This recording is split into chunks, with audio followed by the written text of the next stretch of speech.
Jopuonjre mani kod ng'ol ma somo Nyaburi Integrated School e kar chung' od bura ma Karachuonyo e kaunti ma Homa Bay ma osebedo gi pek e chenro mag wuoth koro oyudo fuong'ruok bang' riwruok moro ma ok mar piny owacho chiwo negi ndigni makonyo ji ma nigi ng'ol kata wheelchairs.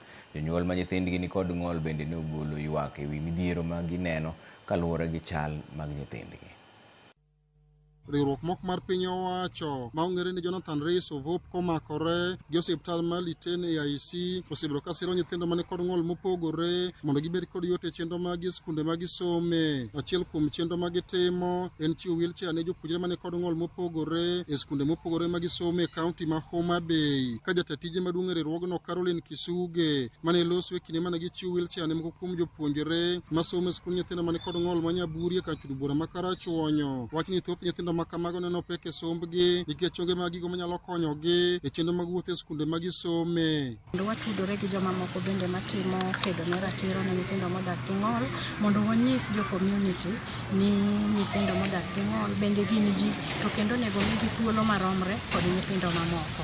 Kelo wheelchair atimo mondo nyithindo ma pok odhi e skul oyud thuolo ma ginyalo dhi godo e skul. Jopuonj bende mapuonjo nyithindo gi e skul bende winjo matek nikech ka nyathi obiro maonge wheelchair iting'e, ikete e kom, ikete e mesa kama ondike, igole, kitere e choo, iduoge, koro jopuonj gi bende hinyore. Kisuge wacho ni thoth skunde ma jopuonjre mane kod dwaro makende some ni kod rem mathoth kendo jopuonjre ma kamago neno matek nikech onge mag gigo manyalo konyogi e chenro magi mapile. Miyo dwaro nitie mondo ket maino e bero chal mag skunde go eko. Gi primary schools mang'eny kabisa to kendo gin well established. To special school to wich wil godo. King'iyo kata mana buildings man kaendi ok biromo nyithindo. Ma en skul maduong' kendo en a national school monego bed ni kawo nyithindo mang'eny. To ok ginyal kawo nikech facilities gitin godo.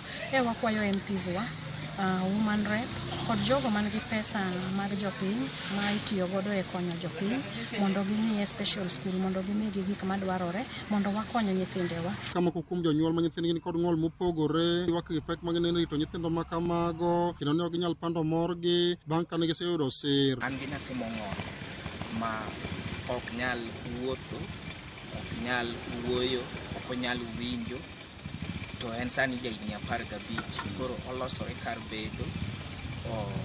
Pek nitie mar mondo inyiew pampas pile ka pile. Yudo ka seche moko bedo mapek ahinya pek ahinya kidwa dhi kata kamoro iduro ne ot koro ichiwo nikech kiweye to nitie kaka gineno ni ok en ng'amoro ibed kata e kind ji. Koro kawuono ka Nyasaye omiye timo nang'o yudo wheelchair anyalo weyego kata ketego e dhot oko kanyo gonero kamano. Kawuono adhi rwako tielo manyien mondo awuothe kaka ji wuotho nikech mostly wan gi pek nikech kwa dhi kuonde ma ji nitie to wayudo ka ok wabed accepted maber. Koro kwa bedo gi tielo ni kaka kawuono dakawe ni koro abiro nenora ni an bende ok abed stigmatized. Ji neno ni kare abende an dhano anyalo wuotho. Ali Abich, Ramogi TV, Homa Bay.